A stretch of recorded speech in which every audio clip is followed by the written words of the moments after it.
নির্বাচনের দামামা বাজতেই রাজ্যের বিভিন্ন রাজনৈতিক দল তাদের প্রার্থী তালিকা ঘোষণা করেছে। সেই আবহেই নৈহাটি বিধানসভা কেন্দ্রে বড় চমক দিয়েছে বিজেপি।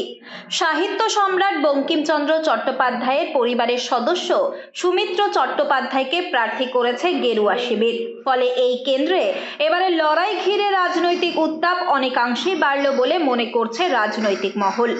দলীয় প্রার্থী হিসেবে নাম ঘোষণার পর থেকেই প্রচারে নেমে পড়েছেন সুমিত্র চট্টোপাধ্যায়।